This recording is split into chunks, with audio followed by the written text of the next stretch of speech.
Dom, we got some breaking news here Uh-oh. with the New York Knicks. Oh, no. No, it's good news. My brother just sent it to me. Shout out to Nick. Just in, free agent guard Landry Shamet intends to sign a new 4-year, $24 million deal to return to the New York Knicks. Wow. Great pickup, and a lot of people were rumoring that him and Mitch Robinson wouldn't be back. Jose Alvarado, as you know, coming back. He declined his $4.5 million player option, and now he intends to sign a 3-year, upwards of $14 million deal. Mitch, obviously we want him back. All that offensive rebounding, you can't get that from any other big in the league. But let's say if Mitch does not come back, what is your opinion on Kevon Looney? Not good. Not at all. You would not take him one bit. Nope. No, I would not. I wrote it down here. Re-sign Mitchell Robinson after Cat takes his pay cut because they will realize that there is no other comparable backup center to Mitchell Robinson. I don't think there's anybody out there who does what Mitch can do. Mitchell Robinson's the best option. This is a quote from Knicks Fans TV website. The expectation is for Robinson to command offers at or above the $15 million mid-level exception, while Shamet has been projected to receive a new contract starting at around $8 million per year. So he took a $2 million pay cut. The thing is, I can see some dumbass team offering that money to Mitch. You sure as hell we're not paying that. So we talked about this right before we aired. Chris, I'll let you answer first. Would you trade Deuce McBride as of right now? As of right now, I would, just due to the fact that I feel like he doesn't look mature enough to develop his game on offense. He just doesn't. He looks skittish. He looks scared. He looks like a small boy who kind of acting like his height. You saw him play the last 2 rounds, the ECF and the finals. And honestly, for a large chunk of the season, did anything that he was doing on the court look like to you, oh, wow, he's ready to take the next step? Me personally, not really. He's still shooting and he's not driving, not going to the hoop, not being aggressive enough. Clearly, he's aggressive on defense, which we've known since his entire time here. But we thought his offensive game would develop, and it has not at all. I'll actually bring it up now, Dom. One name that I'm absolutely looking at, and I don't care that Landry Shamet is now officially back. I would still look into it, and that name's Demar Derozan.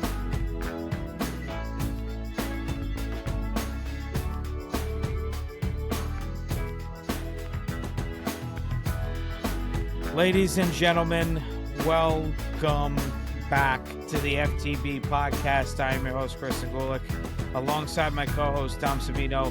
We'll be discussing the week that was. The Knicks had a never-before-seen draft that had a lot of people questioning their motive, while the Yankees got swept by their arch rivals, and the Mets made a move that came way too late. But for now, we are approaching the NBA free agency. Do the Knicks run it back, or will there be new sharpshooters and big men in the fold? We will answer those exuberant questions in a bit. But first, do me a favor, take a seat. Let's talk.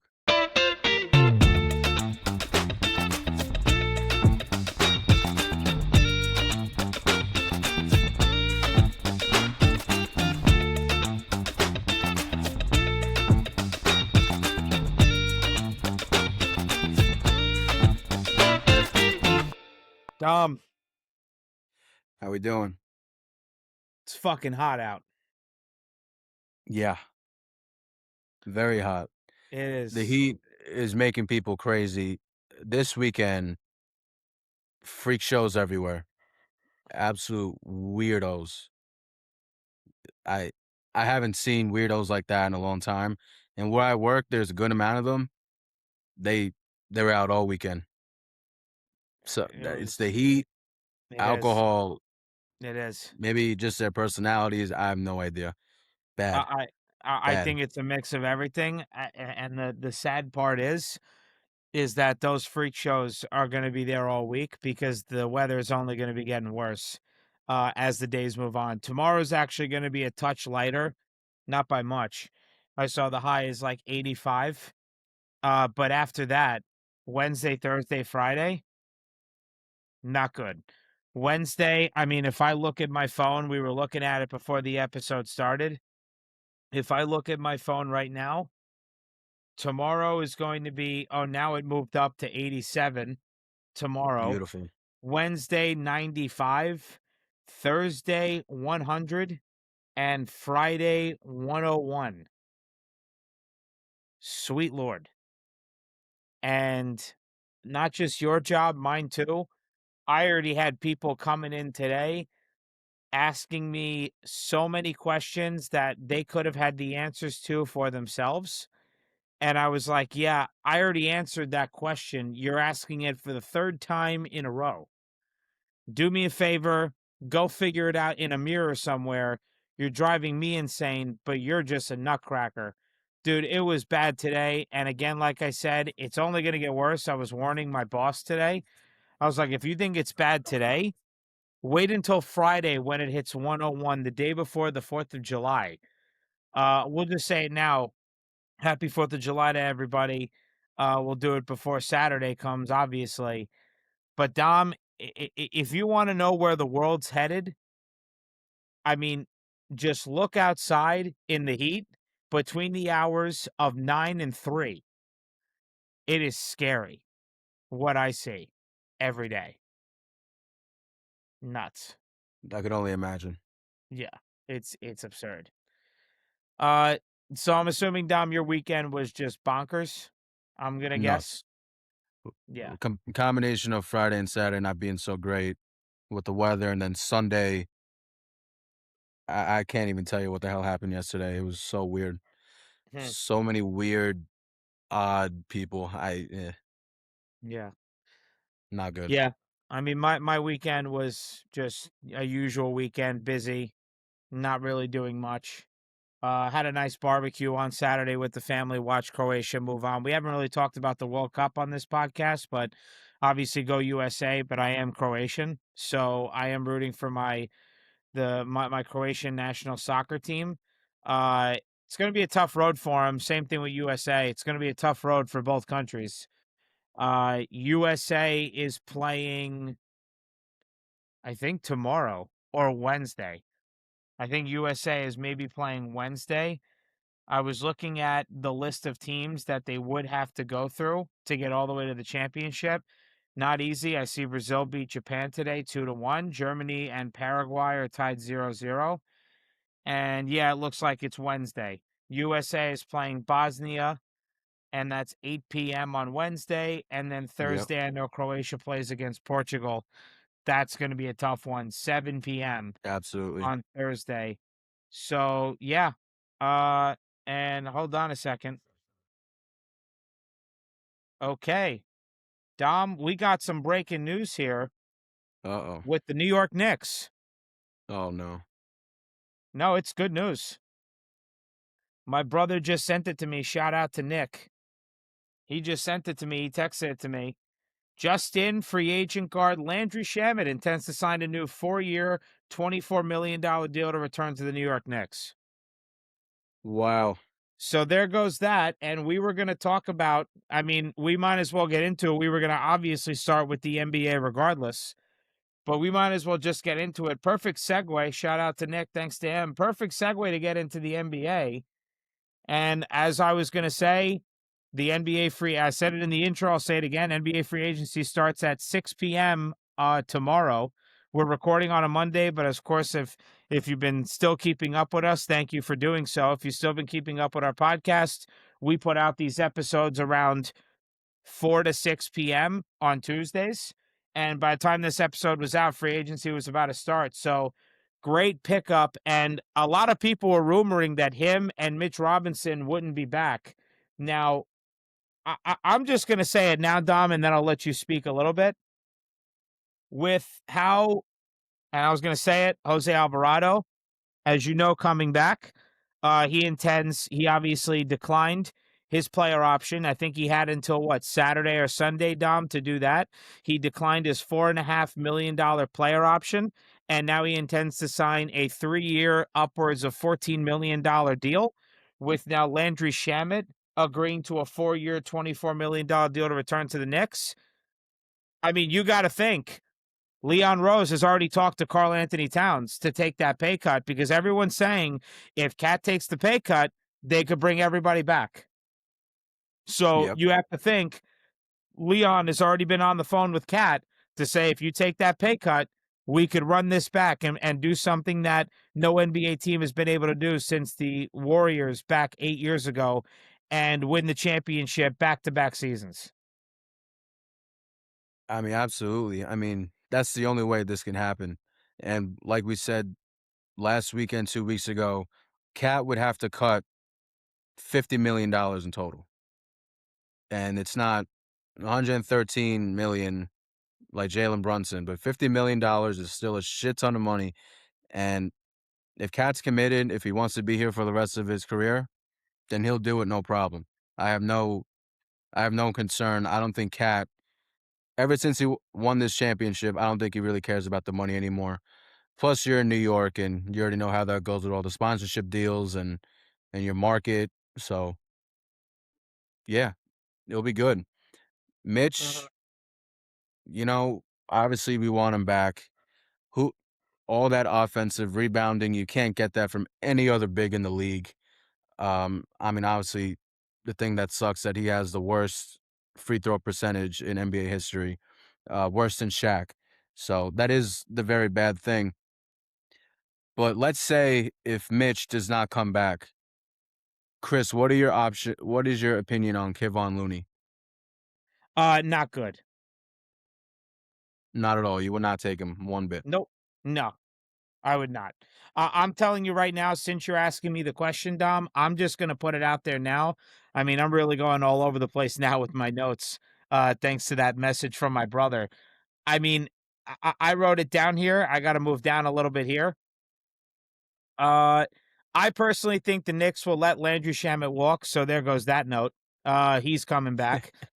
But re-sign Mitchell Robinson after Cat takes his pay cut because they will realize that there is no other comparable backup center to Mitchell Robinson. So no, I don't think there's anybody out there who does what Mitch can do now, not as a starting center, as a backup. No backup center is better than Mitchell Robinson. Talk to a wall, talk to yourself in a mirror. Nobody is. So for me, no, Kevon Looney does not cut it for me. Uh, Maybe the only guy, honestly, that could cut it for a backup center and getting backup pay, I know we talked about it last week, is Nikola Vucevic. That's it. Because he can Yeah. shoot. Now, again, defense, much to be desired.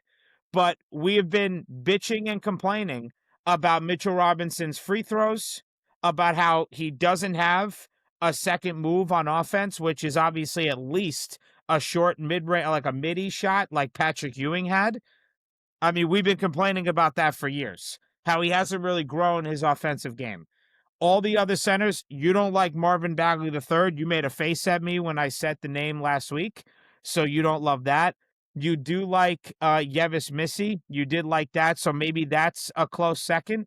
That's another guy maybe you'd see as a great backup if Mitch doesn't return. But folks, let's just keep it a buck here. Mitchell Robinson's the best option. So the Knicks are already bringing back Jose Alvarado and now Landry Shamet. You got to think Leon Rose is already talking to Karl Anthony Towns and saying, please take this pay cut. Like Mikal Bridges took a pay cut, and that was definitely more of a haircut. That he's even took less of a cut than what Cat has to take. And look at what your favorite teammate, the guy you've been praising and saying you got his back for, Jalen Brunson, look at the pay cut he took. I mean, I don't even think pay cut is the word that does justice to how much he obviously, foregone. I mean, $113 million. So you got to think Leon Rose is already talking to this guy, dude. I mean, you have to.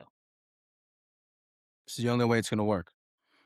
And, obviously my notes are messed up as well ever since this Shamit deal. But obviously we talked about, Jose Alvarado signing an extension, 3 years, 14 million. And then I said re-signing Landry Shamet and Mitchell Robinson seems unlikely due to Dolan wanting to stay on the second apron. But now that's all up in the air. And then a few hours ago, Ian Begley said there will be mutual interest between Kevon Looney and the Knicks once it Hmm. starts. And you can point at that Mike Brown did coach Kevon Looney with the Warriors when he was working there. And in 2023 playoffs, these are his averages, Kevon Looney, during the playoffs. 6.5 points and 13.1 rebounds in 13 games.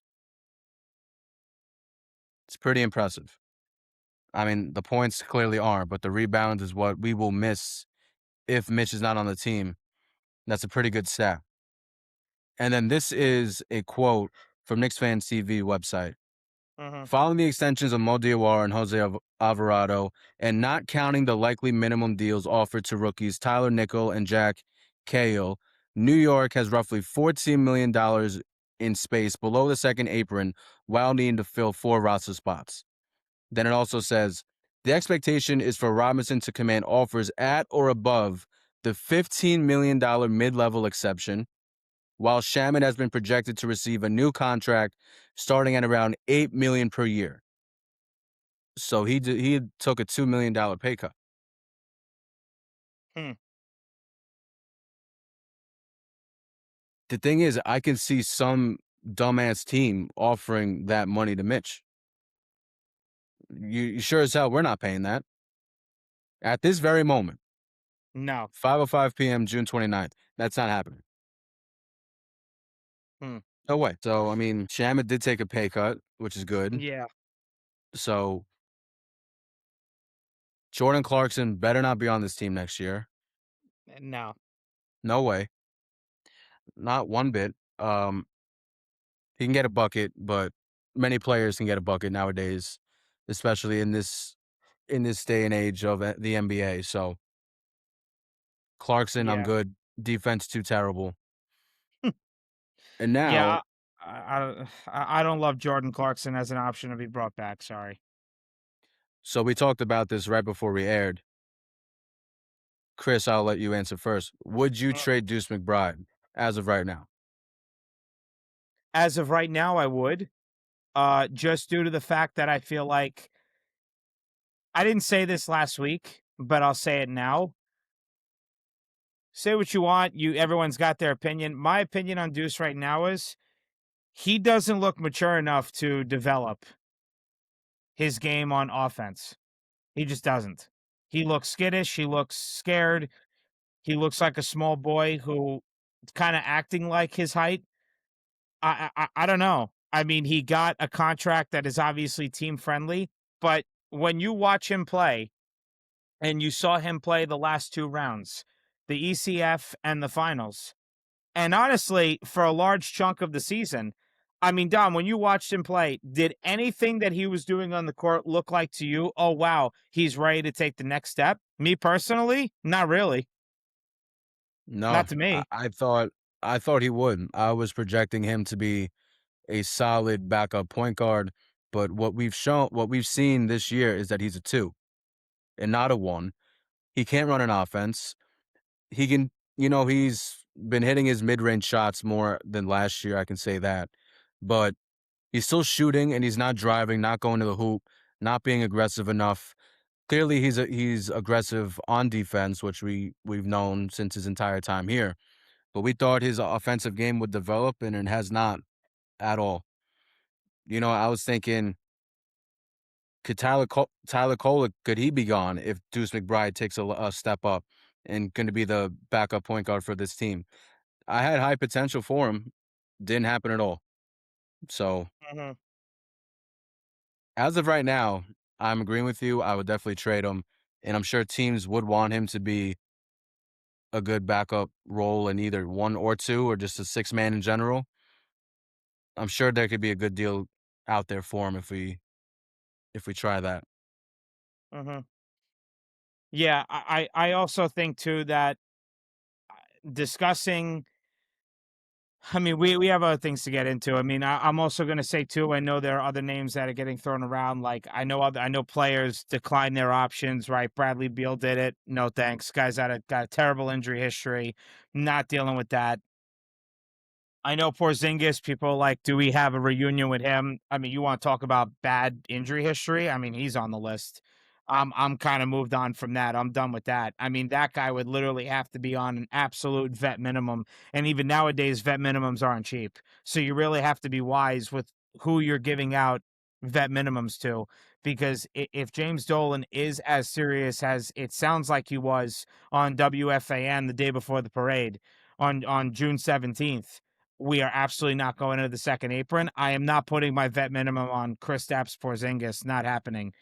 No. So I'll actually bring it up now, Dom, and then we'll get into like the NBA draft. Obviously, we know that occurred. One name that I'm absolutely looking at, and I don't care that Landry Shamet is now officially back. Now, granted, he probably would have taken a bench role, maybe would have taken over Landry Shamet's bench role, but I would still look into it. And that name's Demar Derozan because he's 36, going to be turning 37. I looked at his date. He's August 7th. He's going to be turning 37 years old.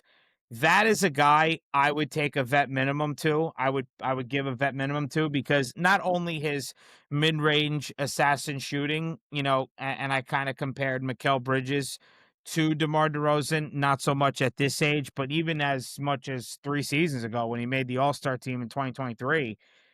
I mean, mid-range assassin, can play defense, can even be a 3-and-D guy if he wants to.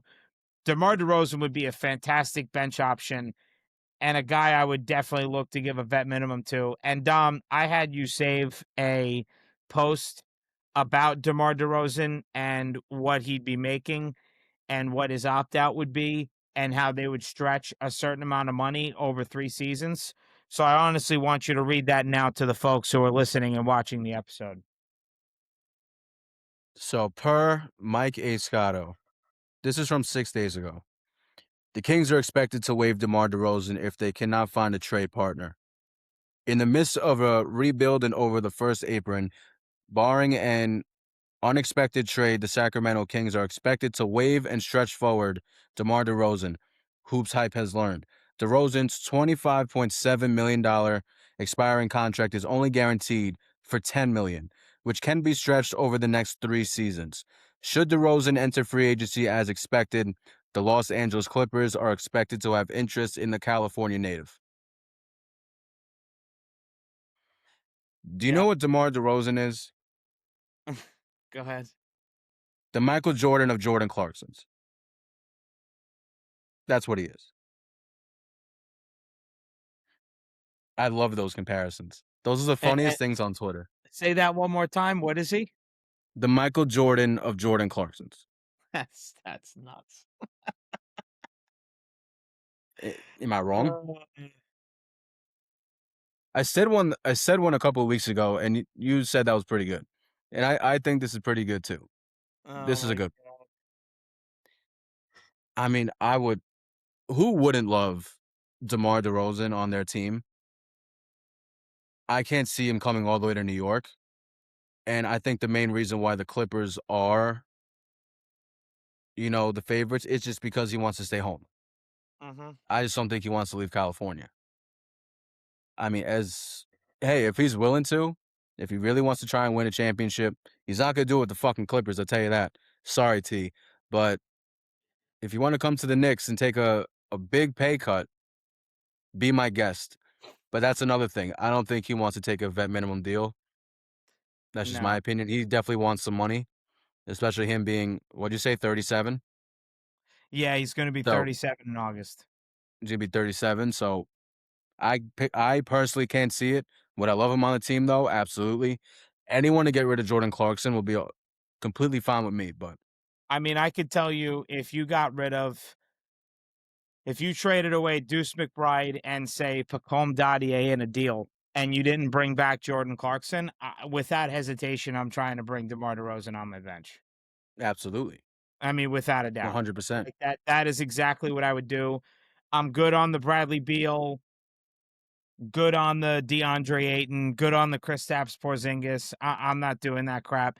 DeAndre Ayton picked up his player option, which is great to hear because maybe that'll be one less team that goes after Mitchell Robinson. Now, yeah, granted, giving Landry Shamet $6 million. Now also Jose Alvarado's 3-year deal. The first year is going to be relative to the player option that he just declined, which is $4.5 million. Then it'll increase as the seasons continue. Again, if the Knicks don't bring back Mitchell Robinson, yeah, they're going to have to settle for some sort of, I don't know, more like 2.5 string center for backup. I mean, I don't think you're going to get, you know, a B plus, A minus type backup if you don't bring back Mitchell Robinson. It's going to be very hard. But again, you have to weigh out your options, especially for, certain centers that are out there.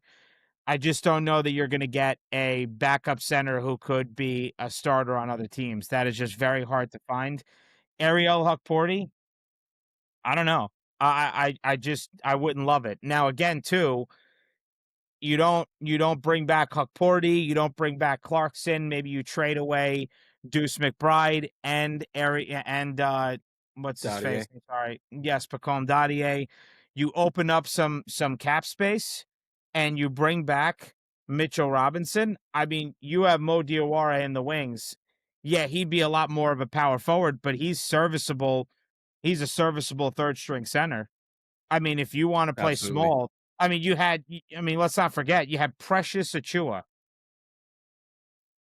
I mean, the guy was terrible. Let's be real. I Awful. know people were like, oh, well, he really held it down in 2024 when Mitchell Robinson wasn't around. Listen, I Barely. don't really, I mean, I don't know what your take is on that, Dom, but for me, I don't know, the competition that the Knicks were going up against while Mitchell Robinson was out. Yeah, some of it was good, some of it was just not good at all.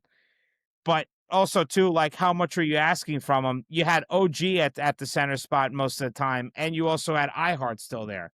So I don't know. I mean, what was your take on that? Oh, well, Precious Achiuwa really saved the team in 2024. What did he save?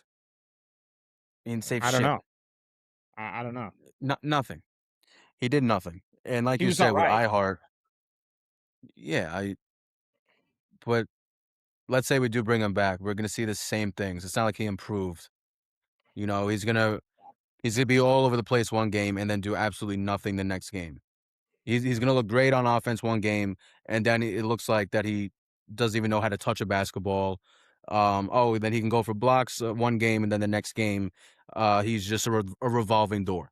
So I'm good, completely good off that. Yeah, I mean, you could pay him close to nothing, but I mean, at this rate, with Landry Shamet being signed now, maybe James Dolan, maybe he's thinking about what the front office is saying of him trying to go over the second apron. I mean, he said, on the roommates and when he was on WFAN that he doesn't want to go over the second apron. And then rumors have it that the front office has been upset about that. But like you said, this is only going to work if Cat takes a big pay cut. And like you said, I'm sure they're talking right now because they got to Well, get deals done ASAP. yeah. What I will say though too is that, listen, Leon Rose, you have a lot more say when you're coming off a championship. Could Leon Rose go to James Dolan and say, listen, buddy, if you really want to change your reputation, now his reputation with players, as we've already said ad nauseum almost, his reputation with players is a lot different with the reputation with the fans. Two things are totally different. I could see Leon Rose going to James Dolan and saying, you really want to change the reputation you have with these fans? Yeah, it's definitely helped, but you really want to be in their good graces? Let us be in the second apron for one season. One season. Okay. I've obviously proved to you that I can build a championship level team. And let's not forget, I have helped your ass and saved your ass since you hired me the week before COVID in 2020. I restructured this whole organization, this whole entire culture from when you signed me. You brought me on here and you said, I am stepping away from basketball operations. It is in your hands now.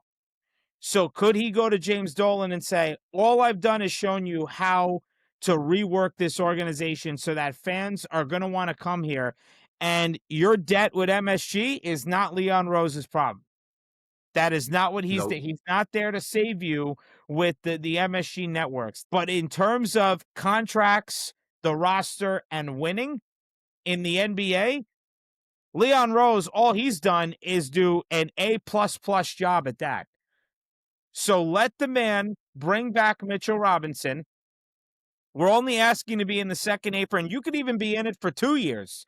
As long as you don't reach the third year and you get out of it payroll-wise after the 2027-28 season, then it's no problem. And then the owners and the players can even, as I said last week, the owners and the players can even get out of this current CBA a season early. Will it happen? Most likely not, but anything's possible. Who knows? If they discuss and structure it the right way, they could get out of it 1 year early. But I wouldn't be surprised if Leon Rose convinces James Dolan, let us be in the second apron for 1 year and bring back Mitchell Robinson. Do you see the names of the centers that are free agents or via trade that would have to take the bench role of Mitchell Robinson? It's just not the same. It's just not. Do you know how interesting it will be if Missi gets traded? Mitchell Robinson is from New Orleans. Mm-hmm. I can picture him going home. And do you know what the Pelicans will do because of how dumb they are? They'll give him way more money than he expected. Yeah. It's really interesting of what will happen if Missi gets traded. 5 days ago, the Lakers tried reaching out to the Pelicans regarding Missi, but were rejected. Multiple teams, including the Lakers, have reached out to the Pelicans about Yves Missi, but the Pelicans have resisted those offers. Also worth noting on New Orleans, the club had been exploring its options to move up in the first round of the draft. Some members of the organization are fans of Nate Ammon. This is 5 days ago before the draft. So multiple teams are going to be interested in him. And if he's gone, the first person they're going to try and sign, Mitchell Robinson. Mm-hmm. They also just gave him his own day in New Orleans. I don't know if you saw that, Chris. No, Mitchell I did Robinson Day. not. Yeah. They gave him his own day. Interesting. I know I did not see that. With him going back home, being familiar with the area clearly, and then him getting a boatload of money from the dumbass organization Pelicans, I can definitely see that happening. But it's not just going to be the Pelicans. Unfortunately, there's a lot of dumb teams in this league, and they're going to pay him 15 plus a year. Yeah, And the Knicks just can't do that. That is the big thing. Yeah. So you know what? It's possible. I mean, Missi against the Magic in April. 18 points, 8 of 9 from the field, 13 rebounds, 3 assists, and 4 blocks. In a game against the Magic this year. He can ball. And then he has a whole defensive highlight tape, too, which he looks like a lockdown defender. Okay, well, does he have any offensive prowess? No, honestly, it seems like he can do it all. His threes aren't that great, but besides that, he can do everything. He has a post-up game. He can drive to the hoop, shoot mid-range. I never saw his highlight tape coming out of Baylor. But this past season, he only played less than 20 minutes. Played in 66 games, 5.7 points. His field goal percentage was over 50%. 3-point percentage, it says 0. It doesn't look like he really shot any. Free throw percentage, 56. And he's definitely a serviceable backup center. I mean, I could tell you the first season with New Orleans, his plus minus was not good at all. It was a -7. It was a lot better this past season, a -0.6. I am sure he looks a lot better on defense than most backup centers. I could tell you he's probably a lot better than Kevon Looney. Kevon Looney only played in 21 games this past season. He had injuries, right? So I'm not a huge fan of them deciding to bring him in as a backup center. What would be interesting, though, Dom, I just looked at Missi's contract. It's about $15.6 million over 4 seasons. So divide that up, that's about just under $4 million a year. Now, if they trade, say, Deuce McBride, Pacome Dadier to New Orleans and they get Yves Missi, you're only paying the man just under $4 million and you opened up all this cap space, you could honestly try to get DeMar DeRozan on a 1-2 year deal where the vet minimum, I actually have to look at what the vet minimum is in the NBA. I don't know if I you think it's know like how two much and a it is. half. It's 1.272870 for rookies. It goes up to 3.6 million plus for players with 10 or more years of experience. So obviously DeMar DeRozan has been here for a very long time. I think he's been here since 2010, 2009. So obviously he's got 15 to 17 years of NBA experience. So he would get 3.8, but you can give him even a little bit more than that. You could sign him for say 2 years, 10 to 12 million dollars, because right, Deuce signed a 3-year $14 million deal, kind of what Jose Alvarado's doing. That would get opened up. Pacome Dadier was a first round pick, so his money would get opened up. And then of course Mitchell Robinson, right, if you have the Pelicans sign Mitchell Robinson and you're trading away Deuce McBride, Pacome Dadier, maybe some picks as well, that's the potential too. Now that $8 million, okay, half of it maybe is given to Missi, but now you just opened up another 3-4 million, and then whatever Dadier is getting for this upcoming season, you can maybe get DeMar DeRozan for a year or two and say, hey, again, like I said, you can help us repeat as champions and do something that no NBA team has done in 8 years. So that's something to think about. All these other guys, Marcus Smart, Bradley Beal, no thanks. Not doing that. Not a chance. But DeMar DeRozan, I would open stuff up for him. Absolutely. And I have to see, Dom, do you know if he was hurt at all, DeMar DeRozan, this past season? Can't tell you.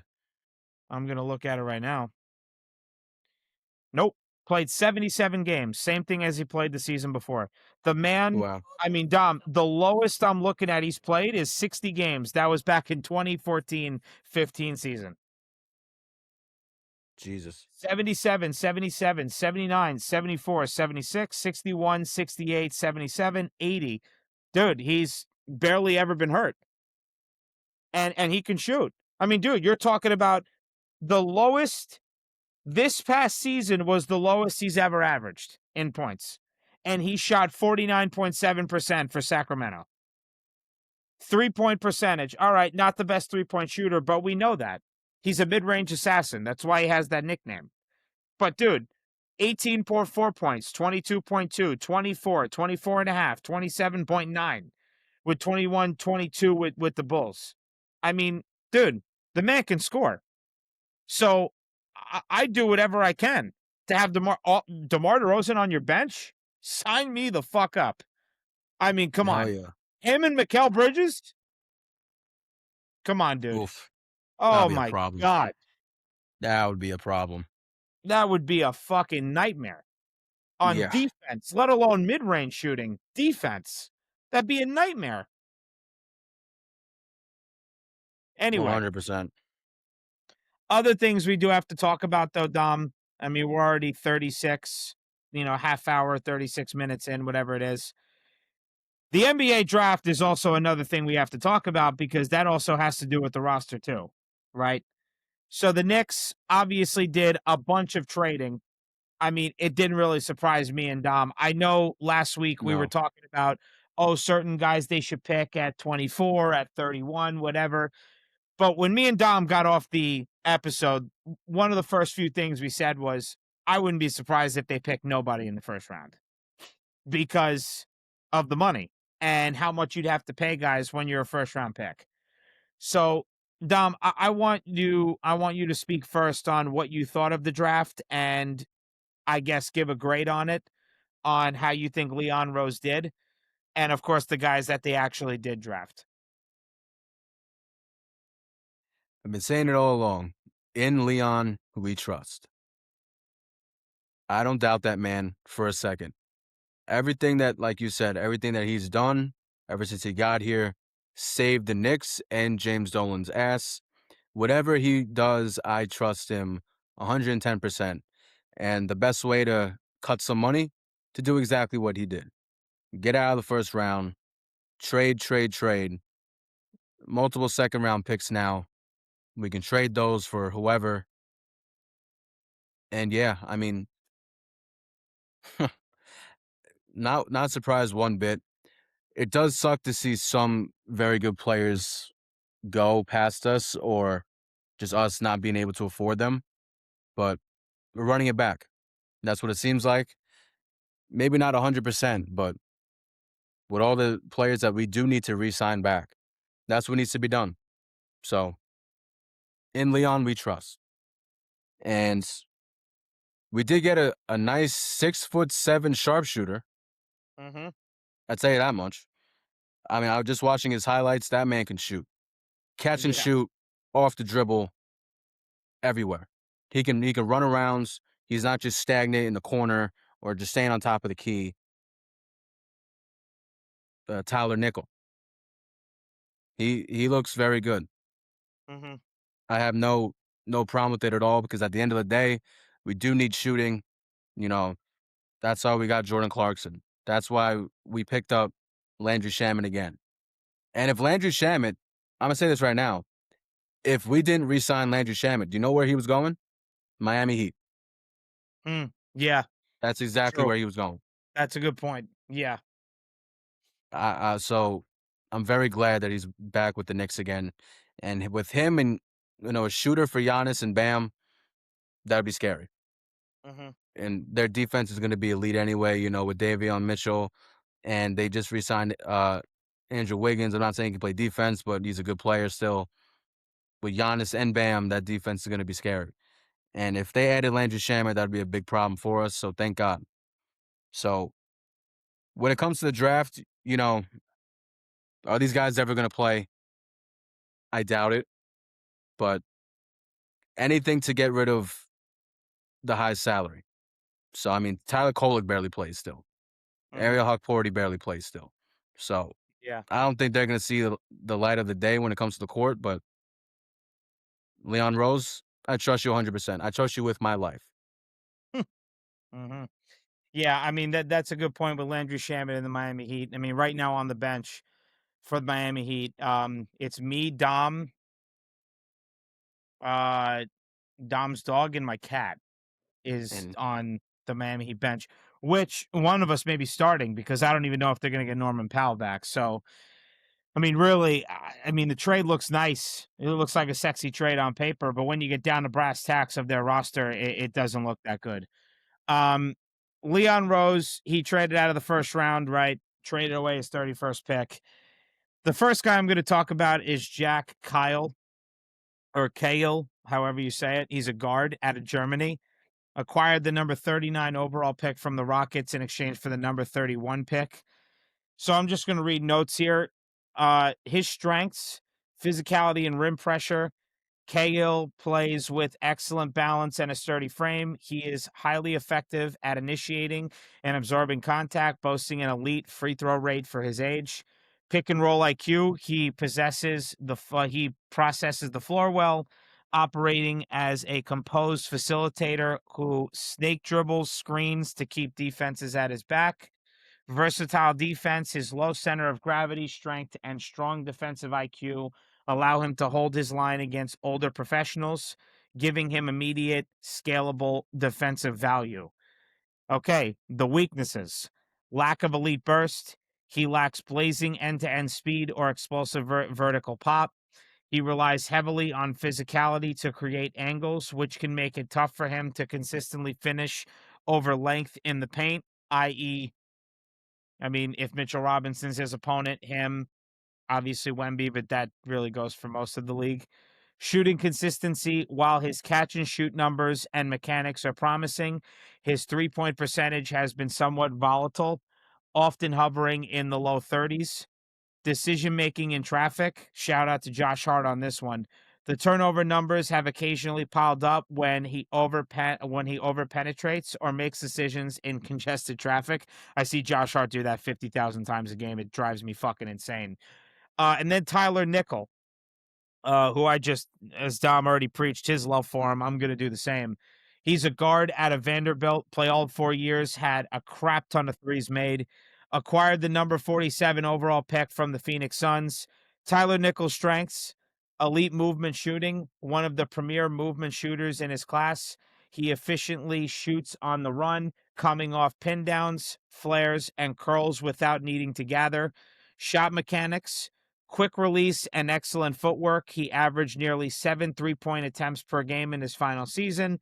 NBA frame measures 6'6", 6'7", without shoes, with a sturdy, strong build that helps him absorb contact when fighting through screens and playing on the wing. High basketball IQ, plays within himself, keeps the ball moving, and avoids unnecessary mistakes. They only literally listed 2 weaknesses. Limited creation, does not have much twitch or blow-by athleticism. He struggles to create his own shot off the dribble and relies mostly on transition opportunities and playmakers to get him open. Below average burst, not really a surprise, has a limited vertical leap and lacks elite lateral quickness, which opposing NBA guards will test on the defensive end. In my opinion, I think he's a little more athletic and versatile than this man that played for the Knicks. He is just a more athletic Steve Novak. This is exactly where I was going to say. That Exactly that's what I was just getting that at. that's Tyler Nickel. I mean, if anyone who watched the Knicks who wasn't living under a rock during the Carmelo years, and I mean the good Carmelo years, which unfortunately was only for like 3 seasons. That's Steve Novak. I mean, Tyler Nickel is Steve Novak 2.0. Go watch the Knicks 54-28 season when me and Dom were in 8th grade. I mean, you're going to see a lot of Steve Novak through Tyler Nickel if he plays this upcoming season and going forward. I mean, this guy can just catch and shoot, but I saw some highlights. His defense is pretty darn good. But when I mean this guy doesn't need much, and I'm talking about if the opposing team plays big, their starting 5 has a lot of bigs on the floor, and the Knicks have to get a shot off with like a second or two. I know Jalen Brunson is clutch, but if for some reason they're double teaming Brunson, shit, I'd give it to Tyler Nickel. That's how accurate his shooting is, and that's how much like that's how much trust I would have in his gather to get the ball and shoot, because just does not need a lot of time. I mean, if you watch his highlights for Vanderbilt, he does not need a lot of time to get the ball off and make the shot. So I think he's a fantastic pickup. And honestly, with the players that we have, with all the dribbling, the shot creation, and whatever, he's a perfect fit for the next roster. Now, could he hurt maybe getting a DeMar DeRozan? Possibly. But this guy is just coming out of college. I still think he has room to develop. I would still try to, make a trade for Yves Missi over in New Orleans. If you can't bring back Mitchell Robinson, open up cap space. As Dom said, only 10 million of DeMar DeRozan's 27 million is guaranteed. I think it said through January 10th. I mean, make some sort of trade if you have to, potentially with the Kings, or hopefully the Kings buy him out. That would make it a lot easier for the Knicks. But again, going back to a Tyler Nickel, I think he's a fantastic draft pick, and he could be a serious asset to the Knicks going forward. And I do think that the Knicks have to start using their young players if they want to repeat, because teams already know about current guys on the roster and they want to run it back. That's great and all, but you got to use some young guys off your roster. 6'7". Over the last 3 years, 3 seasons, he shot over 600 plus threes, made Yep. 40% of them. Yep. That's exactly what I saw. Yes. 40%. That's Perfect. absurd. Absolutely insane. And yeah, I'm just averaging about 14.4 points a game. He has a 6'9" wingspan, 220 pounds. Oh, yeah, 13.5 points per game, rounded up to 40%. 7.6 3-point attempts a game. 85% free throw over this past year. That's incredible. Mm-hmm. If he can get some playing time, he can take, let's say Jordan Clarkson's not there. We don't get DeMar DeRozan. That's whose spot he's taken. And the Hmm. more shooters we get, the better. You see what happened this past year. Even Jose Alvarado had some games where he's hitting like 5+ threes a game. You wouldn't expect that, but we need all the shooting that we can get when it comes to this team. And I'm also curious now, the beginning of next year, are we going to do the same thing next year? Is Cat going to be the facilitator all year long again? Well, not again, but ever since the playoffs, are they just going to continue to roll with that? Is there going to be a new scheme now? Are they going They to can't. hide it? They can't. Dom, it's like what I said last week. They have to have OG. It's interesting. I was watching. It's crazy. So a few things I want to say quick. The first thing I'm going to say is I was rewatching those two Boston games in the playoffs last season when they came back down 20 for games 1 and 2 in Boston. I was watching Mikal Bridges. He was the lead guy on offense for both games. Brunson actually got out of the way and said, "Now, Mikal, you're red hot. It's on you, buddy. Take the ball. You're the one." And he was shot creating. I need to see a lot of that this upcoming season. Dude, they are going to try to knock down the Knicks playoff scheme. You have to. Yep. I mean, if you want to win and knock down the defending champs, I mean, you have to. So I think those two guys really need to come into their own on offense. They're doing a lot better, obviously. They're growing every season, but they got to do a little bit more this upcoming summer. Another thing I will say, I know a lot of people are already saying that's it, Mitch is gone. Guys, I'm not ruling that out yet. You have Leon Rose as your executive. Anything is possible. Okay. Julian Champagny just got $15 million from the Spurs, and Landry Shamet just took 6. I'm not ruling out that Mitchell Robinson, again, Leon Rose could convince James Dolan to go into the second apron for 1 year. You could even do it for 2 years. If you win again in that 1 year, why wouldn't you just do the second apron for a second year? Now, after that, very hard to three-peat. I mean, the Miami Heat couldn't do it. The Lakers couldn't do it. I'm talking about the Lakers back in 09-10. They couldn't do it in 2011. The Mavericks won. He couldn't do it after 2013. The Spurs won in 2014. But you can do it for 2 years. Once you get to a third, then you got to scale it back. But the other thing I will say is, and if we're talking about, all of these guys and all these roster players, who's got to grow, who's going to have more of an impact on offense, mark my words right now, if he plays enough, I would not be surprised if Mo Diawara he gets some sort of award, either most improved player or, I mean, I don't think he can get rookie of the year, but I think this past season was his first season with the team. I don't know if he can qualify for rookie of the year, but I wouldn't be surprised if he's on most improved player of the year status if he really plays. That's how much high of a ceiling he has compared to like an Ariel Huckporty or even any other backup center not named Mitchell Robinson. I think Mo Diawara's got that much talent. I mean, I think we've said this a couple of weeks ago, or maybe even last week. Um, he's a young OG. That's exactly who he is. A young OG Anunoby who Yeah. didn't really have the best dribbling coming out. He was able to shoot, but he wasn't the greatest. Mm-mm. And now look at Mm-hmm. if if Diawara can do exactly that, improve his shooting even more, which he has been shooting well, and his dribbling, he's another OG. And he can Yeah, guard 1 through 5. he can. I mean, No matter who he goes up against, he's locking them down. So yeah, he grew another inch this summer, through the season. Now he's 6'10". I mean, and uh, so uh, I'm even reading Landry Shamet turned down the opportunity for bigger offers from other contenders to yep, re-sign with the Knicks and defend the title. Is that what you were exactly what about I to was say? about. Exactly. I'm taking words out of Dom's mouth today. Happens. I do that to you. It Uh, happens. It happens res- sometimes. Dude, respect to Landry Shamet, man. That guy, you can never, don't ever shit on Landry Shamet, dude. Honestly, Never. man is I mean, dude, a consummate professional is what I was hearing from every teammate.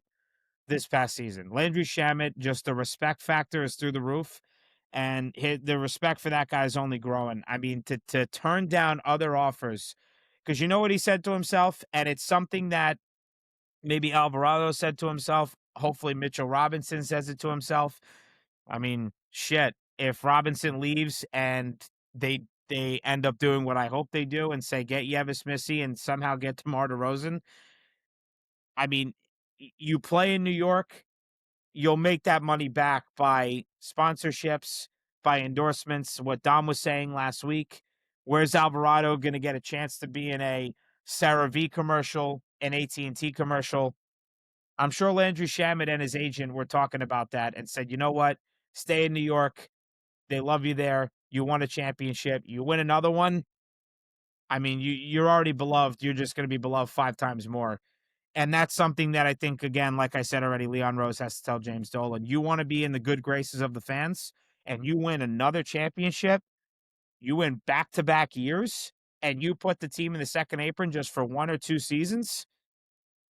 Your reputation and perception by the Knicks fans will change tenfold. I guarantee it. Guarantee you. From my opinion, I assume that everyone wants to come back. I'm just not confident about Mitch. And also, are the reports true that, of course they were upset with his free throw shooting, and I'm sure they were upset about him breaking his hand off court, but then also what's going on with him, mental health is a big thing, don't get me wrong. I hope Mitchell Robinson is better and continues to be better, but him posting all this crazy shit on social media, Mm-hmm. he comes with a lot. For someone who hasn't improved his game at all, is like, do the Knicks even want him back? And then also at the same time, you can think, is he just going to go for the money and maybe try and go down south where he's from Mm-hmm. or anything like that? But I don't know if you saw the video, Chris, of Deuce McBride being followed around with a camera for a day. And then he said something on the lines of, I'm going to do everything I can this summer to repeat. We have a locked in group. We were locked in last year, and we're going to be even more locked in this year to get a number 2. Mm-hmm. So it all starts off with Jalen Brunson. His mentality just is infectious to everyone on that team. And then I think probably one of the coolest interviews I've seen was, I think it was after game 2 with Mikal Bridges, eyes wide open, just Oh yeah. so amped up, and he's just ready to go through a wall. He's just ready for the next game. Mm-hmm. He didn't care. And Yeah. the thing is, if we have all these guys back, it's going to be like that for the rest of the year. Mm-hmm. They got Absolutely. they got the taste of one, and I'm sure they want the taste of 2 now. Of course So they do. Listen, Deuce McBride is a great player, respectable guy, good on defense. His 3-point shooting, when it's on, it's really on. Unfortunately, he is inconsistent. He's a bit volatile when it comes to the offense. But if he can somehow be some sort of point guard that can run the offense even for a few minutes and not lose the ball when getting pressured, try to learn something from JB and Jose Alvarado. I mean, his value will go up. It'll skyrocket. Will he get traded at the trade deadline? Who knows? We're not here to talk about that right now on June 29th. But he's got to take the next step. It's now or never for the kid. And I'm kind of sick and tired of waiting for it. He's been here since 2021. He's still got another year on his contract. So this is an important summer for Deuce McBride. He's got to try to find a way to grow his talents. And we'll see. We'll see what happens. Anything else you got to say, Don, before we move on? I think we went, long enough here. yeah, just one last thing. Mm-hmm. Well, obviously, next season is not for a long time, but I'm just very curious to see what Mike Brown's going to do when it comes to the bench. Mm-hmm. Instead of, last year, Tyler Kolek, he show up once a week or something like that, just no playing time at all. Mo Diawara would get his spurts during games throughout the week, but not really getting a lot of minutes. What is he going to do this year? They better play a lot. And also just to preserve the starters. You see what I mean? Obviously, just they were naturally preserved from us sweeping, and winning in 6 games and then 4-4. But even the regular season, we just cannot go back to Jalen Brunson playing 40 minutes a game. We No, can't go back to OG playing 37. We can't go back to Mikal playing 42 minutes or whatever the case is. That has to end.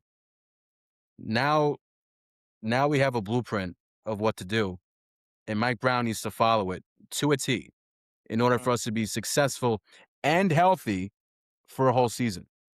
Because winning a championship comes with luck, and we got very lucky that we did not have any serious injuries this year for sure. or just guys being burnt out. Hmm. Yes, I agree. I second everything you say. If it's true with what they said, they wanted to hide Diawara from the playoff run. Well, you did that. Now you got to do the next step. You got to play him. Again, you can't do everything the same because everyone's got film on you. They know how you play on offense and defense. You got to let some of these other guys play. Tyler Kolek's got to get some run. Mo Diawara, we've already said it for a few weeks now. Those are the two guys we want playing a fair amount this upcoming season. And I would go as far to even say Tyler Nickel is not 19, 20 years old. He played 4 years in college. He needs to play. He's 22.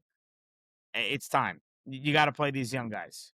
And so that's going to be a big component to the Knicks winning and possibly repeating as champions this upcoming season. So, all right, well, that's everything for the NBA and the Knicks. Almost approaching an hour here, so that was quite thorough. Now with the MLB, Dom, you can go first. What in the fuck happened this past weekend with the Yankees? I mean, Okay, a few things. Number one, was I not worried about Garrett Cole coming back? yeah, you And were. now you see it, right? Of course, it's a bad outing, but this is what's going to happen when you come off a Tommy John surgery. You're not going to just be boom, boom, boom, quality start after quality start after quality start. You're going to hit rough patches like this. And that's exactly what happened. Will Warren has not been good at all his last 3 starts. At all. When Cam Schindler pitched, 0 unearned runs. All errors. Mm, That whole game. mm. Anthony Volpe can't turn a double play to save his life. I read you that stat before, Chris, when we came on the air. And it's pretty funny. His arm is so weak. In games 1 and 2 of this series, when Volpe tries to turn 2, his throws were clocked in at 77 and 72 miles an hour. I could do that. And I'm a lefty and I can do that. 77 and 72. That's How like is this guy? freshman year. That's like freshman year high school level ball. I just don't understand how this guy is still playing for the Yankees. What is this guy doing behind the scenes that he's still playing for the Yankees? I mean, this isn't going to come out until much later, years down the line. But how in the fuck is this guy playing shortstop still? He has to have blackmail on somebody. Something, dude. I just don't. I mean, he looks terrible. They had a video of him on X, and he was trying to annoy his old teammate Anthony Rizzo. Did you see him trying to throw the gum at him? And he missed. Completely missed. Guy can't even do that jokingly, let alone play shortstop in the MLB. So this is a real stat, by the way. According to Gary Sheffield Jr.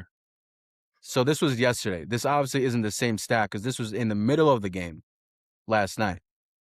Yankees hitters were 6 of their last 71. 6 of their last 71. That's What's the correct. average? You What's the heard average? that correctly. That is a .085. 0.085. 0.085. That's terrible. You know, I complimented the team last week, right? This is our time now because of multiple things. The Knicks won. Oh, that means the pressure's off the Yankees. No, it's more than ever now. Ben Rice, star. Cam Schlittler, star. Jazz, been turning it up. Not this past series, but in general he has been. He needs to turn up so we can trade him. Paul Goldschmidt at 38 years old, going off, like, pretending like he's an MVP again. This isn't the same team that we're going to see in September. Clearly not. Stanton's out. Judge is out. And this better be the case, but we better have a new catcher by this trade deadline. Austin Wells needs to be sent to the Sun. That's exactly where it needs to go. Not the minors, to the Sun. So we're going to have improvements, I'd say in a month and a half, right? But right now, it's so fucking scary.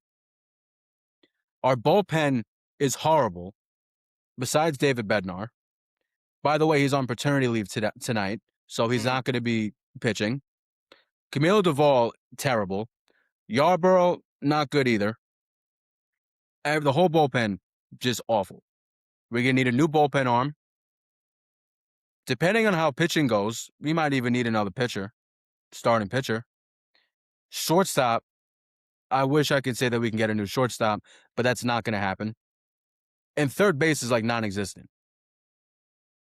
What the fuck is going on at third base? One of the most prime power positions, and we have nobody.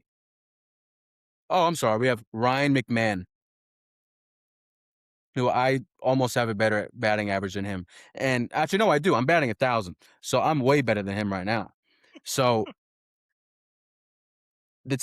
I know this isn't going to be the same team, but it is so bad what we're putting out on the field right now. And a center fielder. We don't even have a center fielder right now either. Forgot about that. Yeah. And we have to be buyers. We do have trade pieces.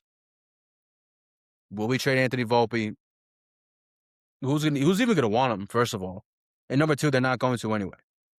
No. Aaron Boone, I mean, what the fuck he's saying in the media these past few days has been giving me agita. I'm not even going to repeat it, what he said. But it's like Austin Wells, he's like, actually, I am repeating it right now.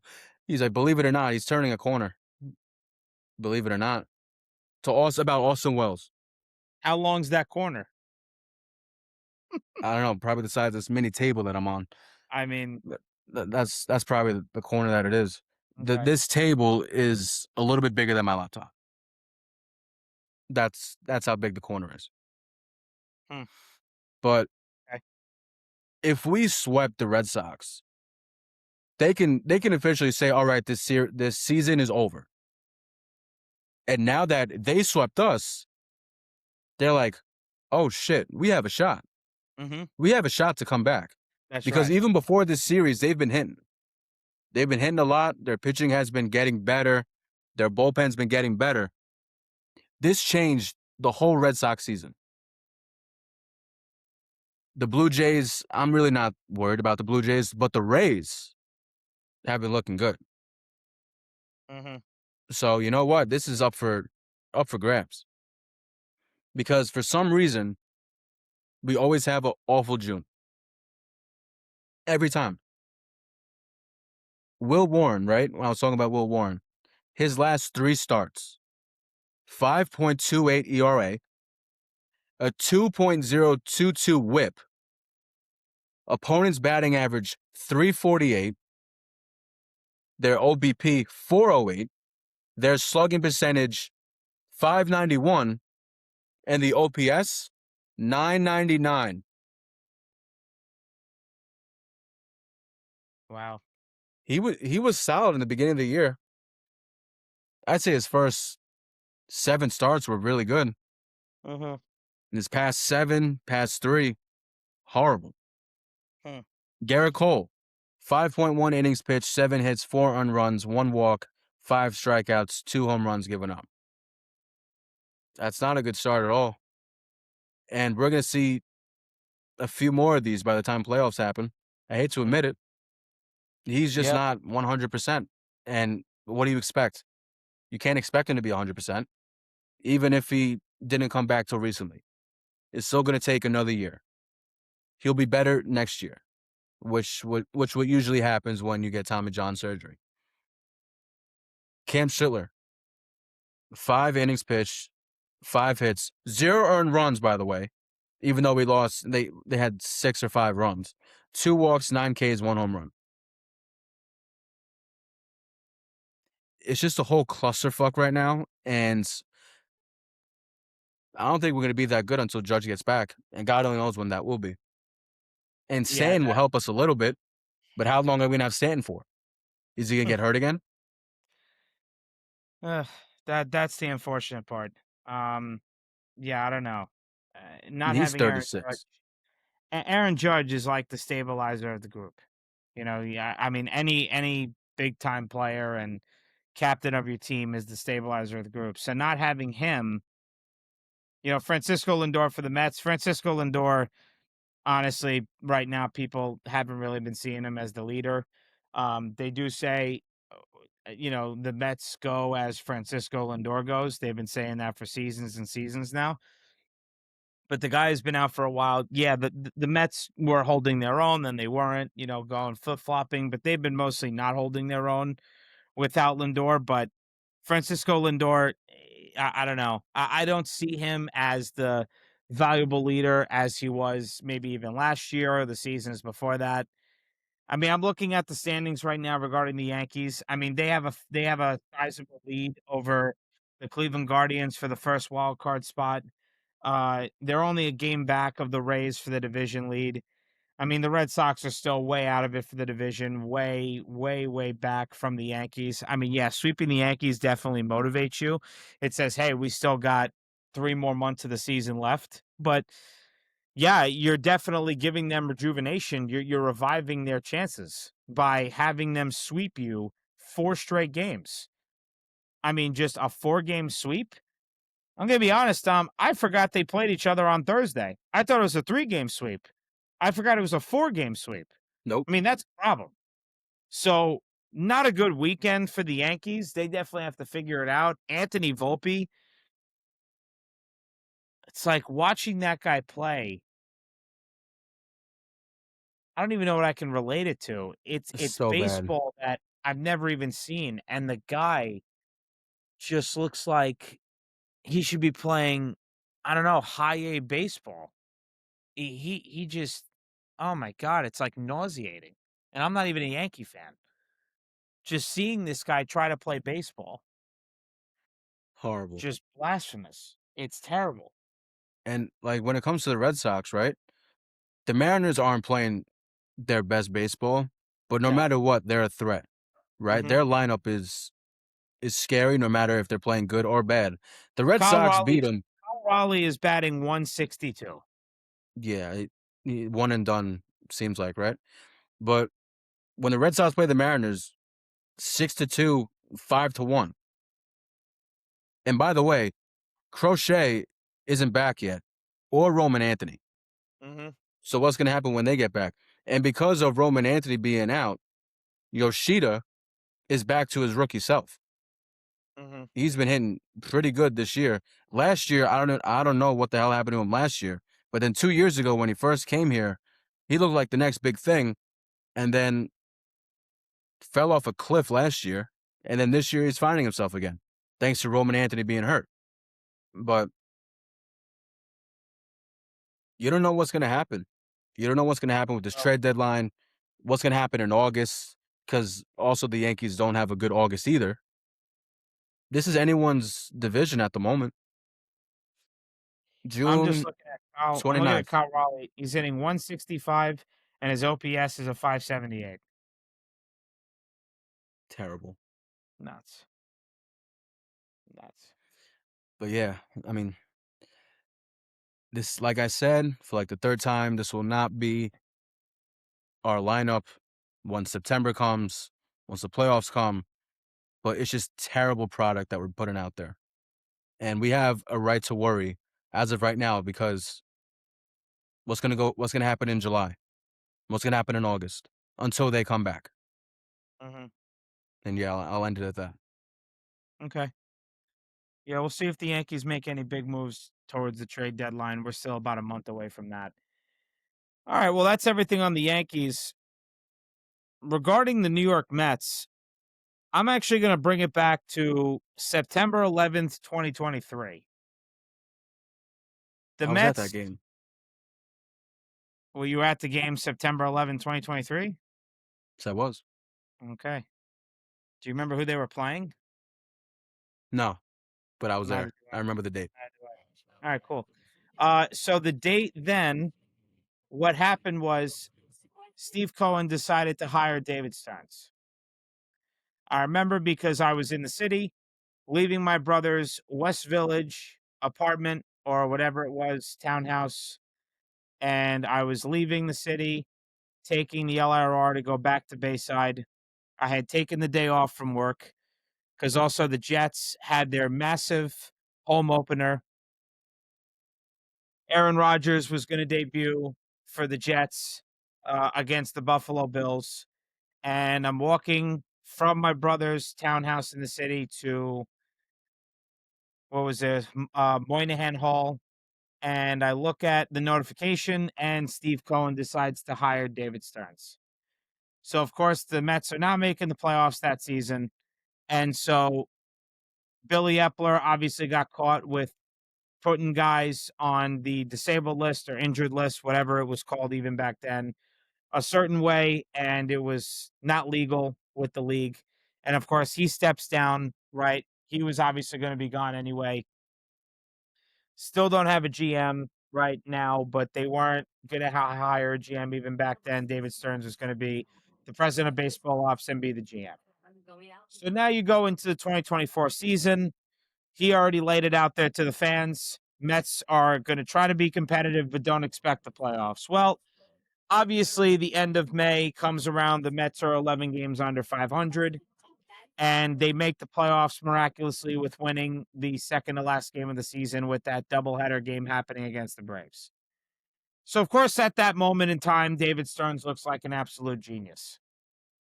They obviously, Pete Alonso has that miraculous home run against Devin Williams, which seems to be his downfall now in his career.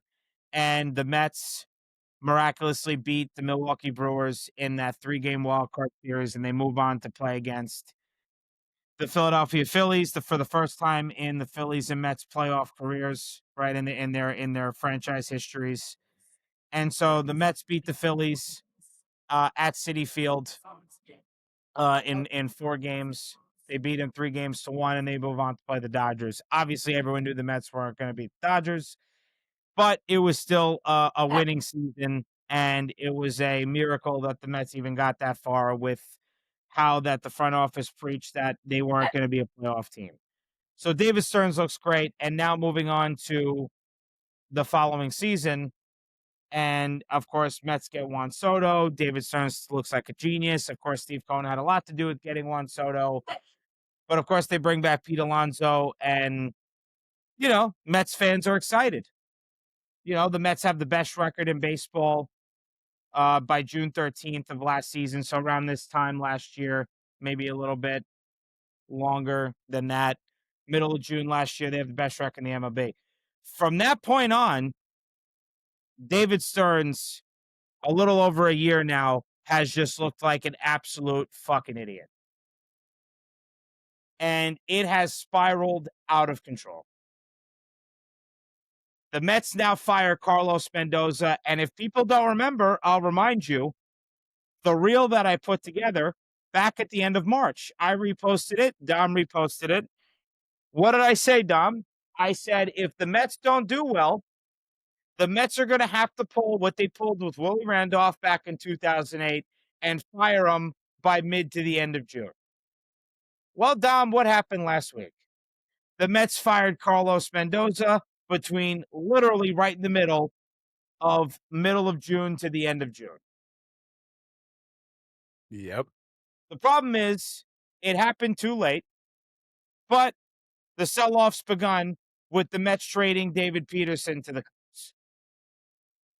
As Dom would always say, I don't want to say it, but I told you so.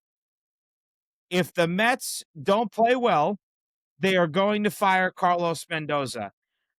I'm just going to tell you right now, watching that press conference with David Stearns was extremely hard to watch. Extremely. He looks incredible, not credible. He looks incredible. And honestly, from this point going forward, I can't really believe anything the man says to me anymore. And really, no Mets fan should believe anything that comes out of David Stearns' mouth. Now, I said to Dom, the question that, and I'm not a big Mike Puma fan. I don't like a lot of the reporters for the Post or even for SNY, especially when it comes to baseball. Mike Puma actually had probably the best question he's ever had in his whole entire reporting career. He said to David Stearns, and actually, Dom, I want to ask you, do you know what the question was that Mike Puma asked? No, I don't. No, you don't. The question was, David Stearns, you said back during the 11-12 game losing streak that your job and Mendoza's job is a partnership. Well, now Mendoza's fired. So are you now going to step away from the organization? Fantastic question. Wow. It's a real good question. I got to be honest, because you said you looked at the camera and you said to all the reporters in the media room that you were going to keep Mendy on board here because this was a partnership. And if he goes, then essentially you would go. But your answer to Mike Puma was, no, I haven't thought about it. And Mike Puma then said, well, why not?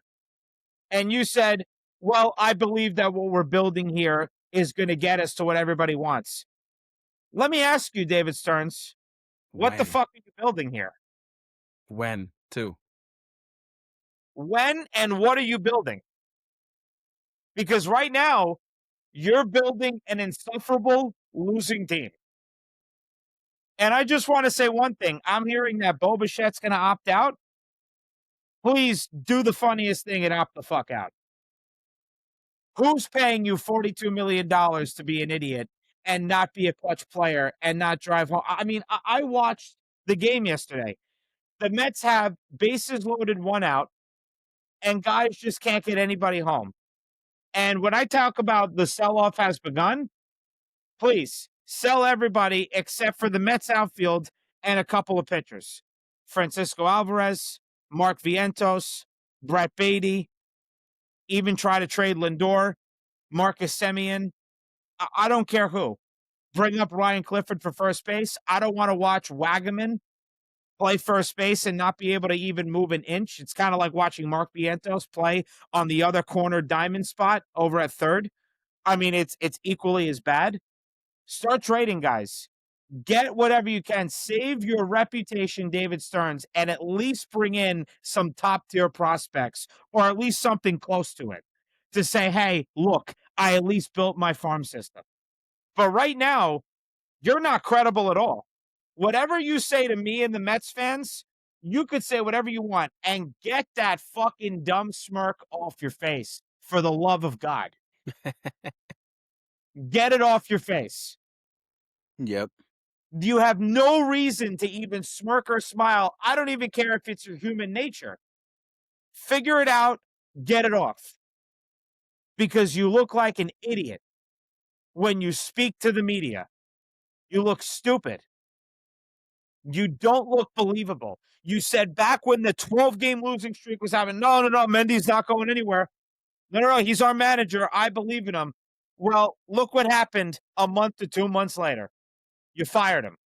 Around the time I expected you to fire him, but it's too late because now everyone says, well, you're just doing that as the scapegoat. Somebody's got to fall off the sword.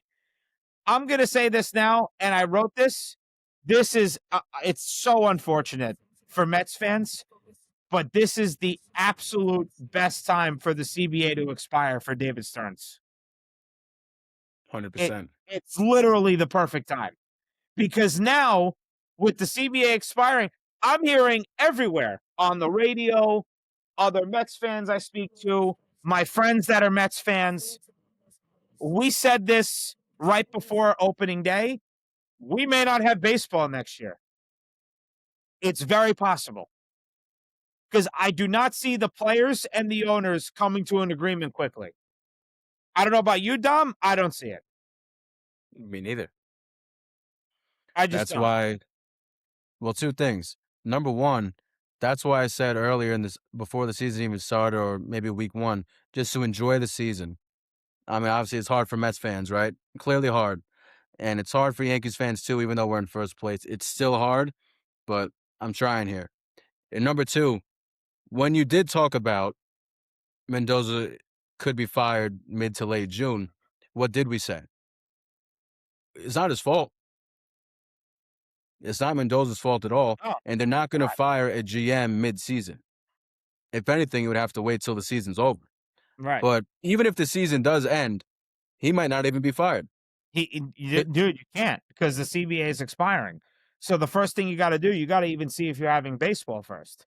And honestly, here we go again. I mean, Steve Cohen's going to have to write out another blank check and try to get Tarek Skubal. I mean, that's the only guy I would write out a blank check for. But that's just more money thrown into the pot of luck because that's all really the Mets are depending on is luck at this point. Because whoever they sign from really mid-season 2025 on, it just hasn't worked out. And the other thing I'm going to say, and it's kind of honestly the last thing at this point, everyone wants to say David Stearns, he went wrong with not re-signing Pete Alonso. Listen, I had my take on Pete Alonso. He was here for years.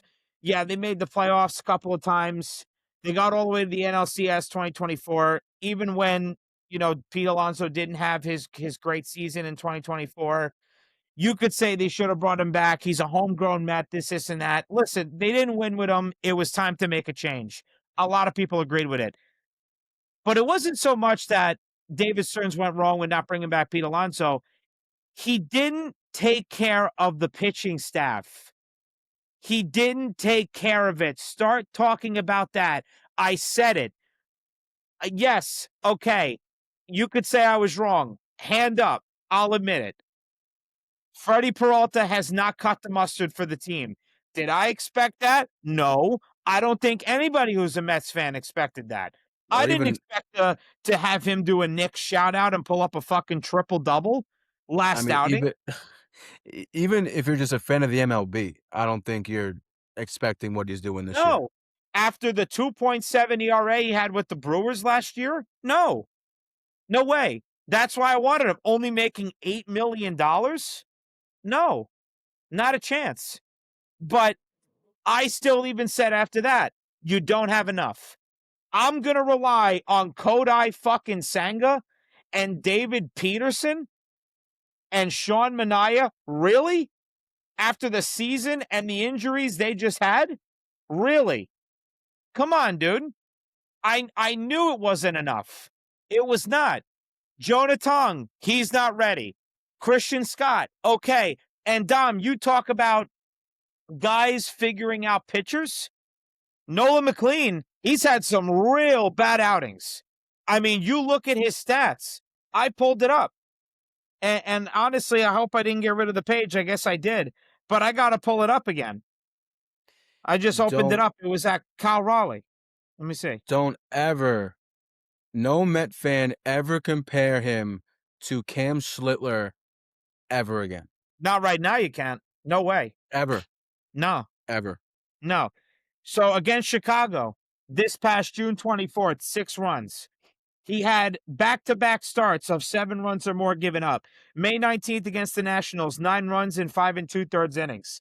Then Cincinnati Reds, the following start, 3 1/3 innings, 7 earned runs. So against Washington, it was 9 runs, 6 of them earned. And then again, this past Chicago, 6 earned runs given up. He's had some bad starts.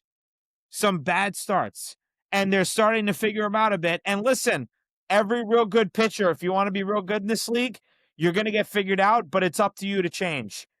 But again, the only 2 pitchers I would keep right now and not trade by July 31st is Nolan McLean and Christian Scott. But I said it.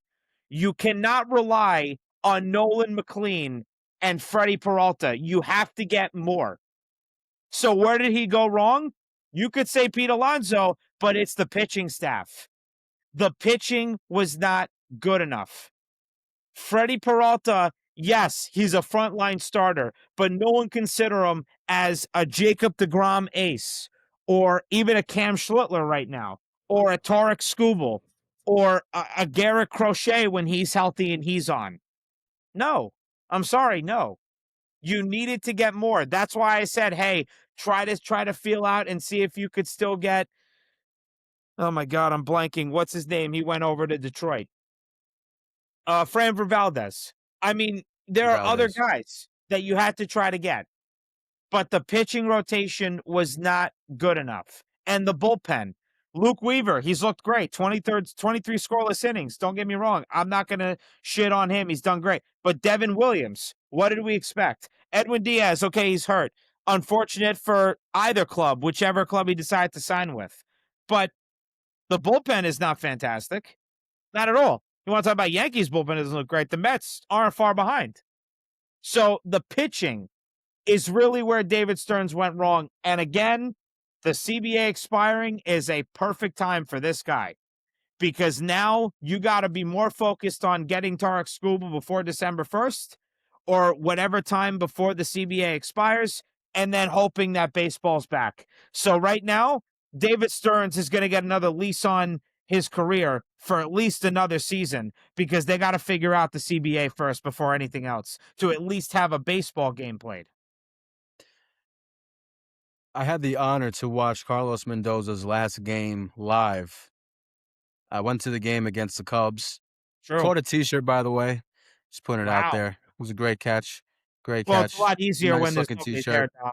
I'm just saying, it's a lot easier when there's nobody in the stands. Just It, not trying to take anything from you catching the shirt, but trying to ruin the vibe. Crazy. sorry. Anyway, you know, $50 for row 4 on the first base line. $50. If that was Wow. Yankee Stadium, that'd be like $300.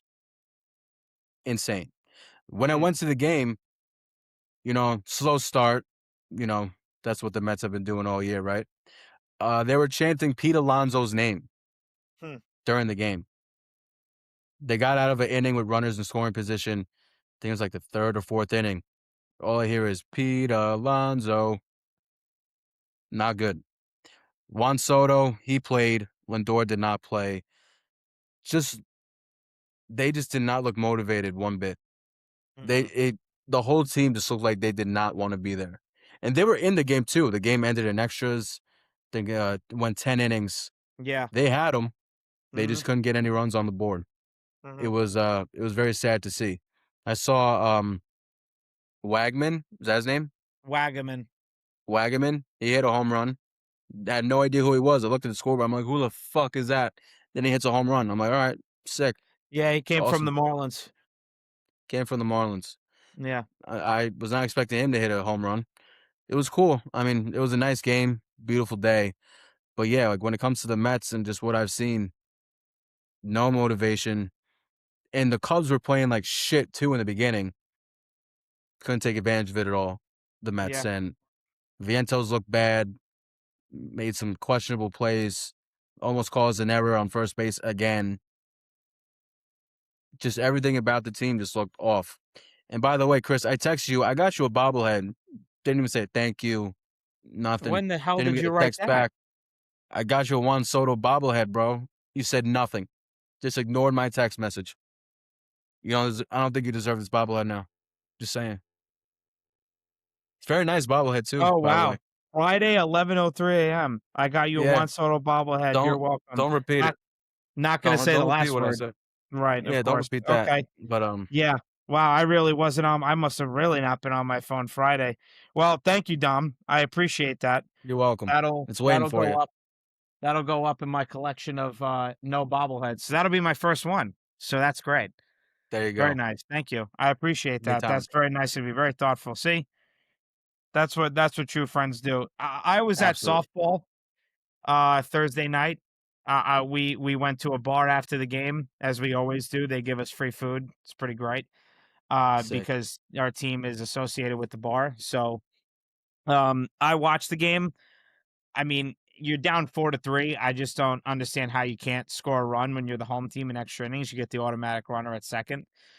When you're only down 1 run, there's no excuse for you to at least not tie the game, but more so win it. But don't forget too that one of the recent games, the Mets, they actually committed 6 errors in one game, and I think it was part of that doubleheader that they had to play. And they hadn't done Yeah. that since 2014. I mean, what do you expect Mendoza to say in the press conferences? Obviously, it's not good enough. We got to do better. And then the guy gets fired. Like, if anything, if I'm Mendoza, I'm like, you know what, buddy? Thanks. You honestly saved me a lot of stress. I got my money. I'll go be a bench coach or be on somebody's coaching staff, maybe who can actually win a World Series. Good luck to you. You're going to need it. I mean, that's kind of how I'd be if I were Mendoza right now. So, listen, Dom, there's nothing really else to say. I just wanted to backtrack to when David Stearns got hired, and it's crazy how just to basically put it out there, it is crazy how fast you can go from looking like a genius to look like an absolute fucking idiot. And it Yep. doesn't take long in any league, let alone baseball. So that's everything I got to say, Dom. Anything else you got to say before I move on? And we're not going to be really speaking on the NFL. We still have a little bit more time until training camp starts. So anything else you got to say, Dom, before I end it off with the MLB and moving on to take a seat? Let's predict. Hey, fuck it. I'm down to go to some Mets games, more Met games. I mean, if they're $50 for row 4, Yeah, let's just send it. Honestly, yeah. We got rum punch buckets. Yes, Pretty good.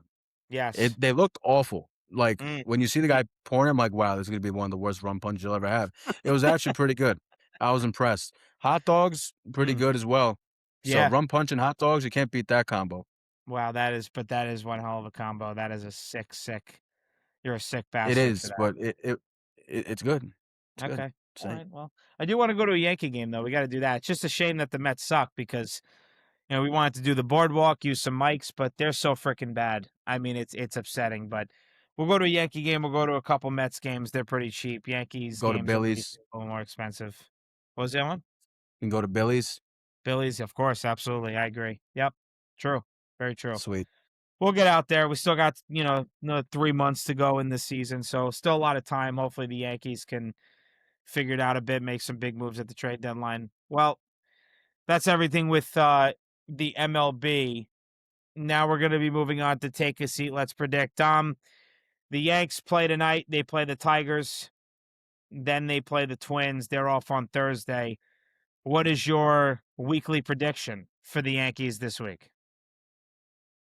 So 3 games against the Tigers. I'm gonna go 2-1 on them. And Mm-hmm. then the Twins, my God, if we lose any game to the Twins, but the thing is, I think we are. So I'm gonna Mm-hmm. go 2-1 again. So I'm gonna go 4-2 on the week, just because of how bad we've been. I'll say 4-2, but it honestly should be a sweep on both, but it won't. Mm-hmm. Okay. Trying to look at the Mets right now. I mean, honestly, for just the way the Mets are playing and just everything that they do on the field, just committing a ton of errors. I mean, is Nolan McLean going to bounce back? I have no idea. Then they're playing the Braves, and the Mets don't do well against Atlanta and Atlanta at all. I ain't gonna lie. I'm actually gonna say, and it's interesting. The Mets, they play 3 games, and they're off on Thursday, but then they play the Braves from Friday. Right? Yeah, from Friday to Monday. I was about to say Thursday. They're off on Thursday. They play them Friday to Monday. I'm gonna be honest. I'm honestly gonna say I'm gonna give my prediction for Monday too. So that's 7 games. I'm gonna say they go 1-6. I say they I get can see swept it. by the Braves. I don't see them winning a game in Atlanta. They do not play well No, at Truist Park ever. they do not. So I'm going to say 1-7. I say the game they win is tomorrow night. We're recording on a Monday, so when this episode gets uploaded Tuesday. tomorrow, I say they win tomorrow, Tuesday night, when Nolan McLean pitches. I say he has a bounce back outing. So that's it. I'm going to say 1-6. Yeah. So Dom, what was your record again for the Yankees for the week? 4-2. 4-2, and I go 1-6 for the Mets. Yeah. Terrible. Episode wrap up, Dom. Go ahead. What else you got to say before I wrap up today's episode? I know people were very emotional when it comes to James Dolan and his comments. As soon as the season ended, he went on WFAN. He said, "We are not going to go past the second apron." Fans were like, "All right." People were reasonable. They're like, "All right, no problem. We got to save ourselves for the future. Try and save as much money as we could. No problem." And then as soon as, Mitchell Robinson might not come back, Landry Shamet might not come back, everyone's losing their mind. They just went a complete 180.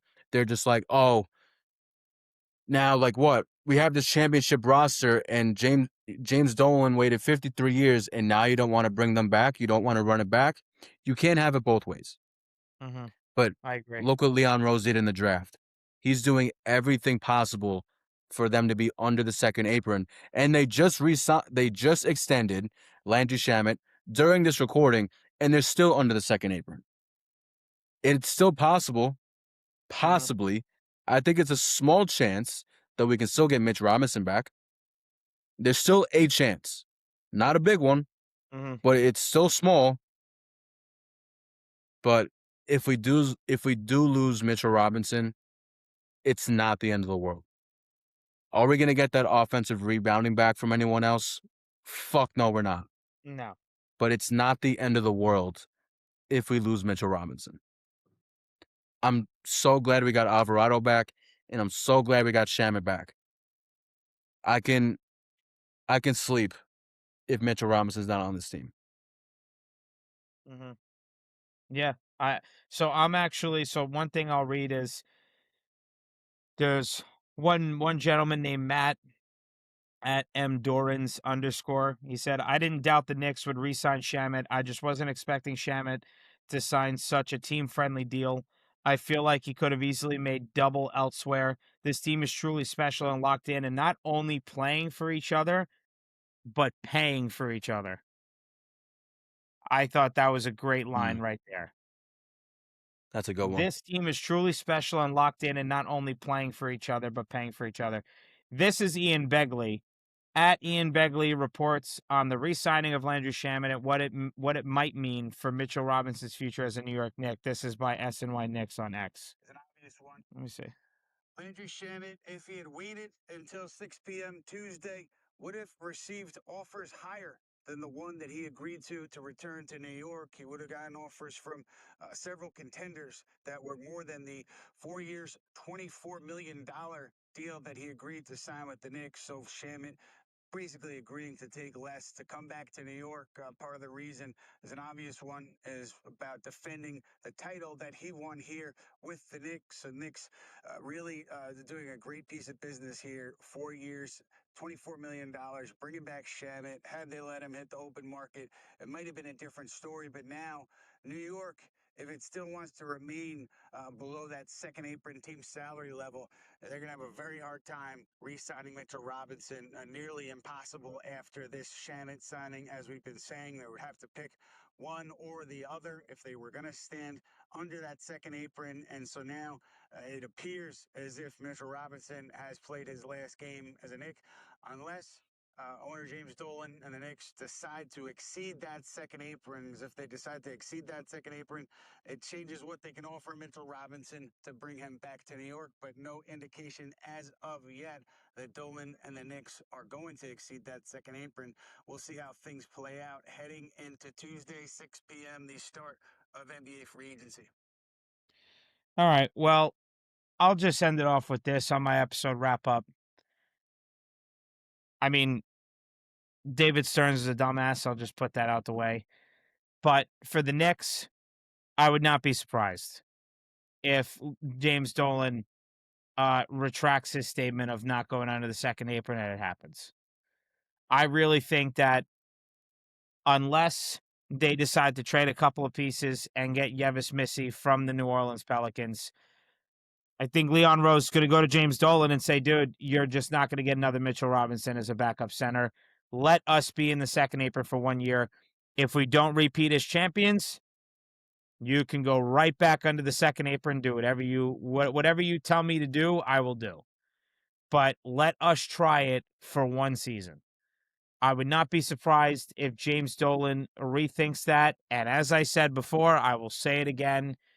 if he lets Leon Rose re-sign Mitch and they go into the second apron and they do end up winning the championship again with playing the younger guys, OG and McHale upping their offensive intensity and their skill set, and they become the first team since the Golden State Warriors to be back-to-back champions.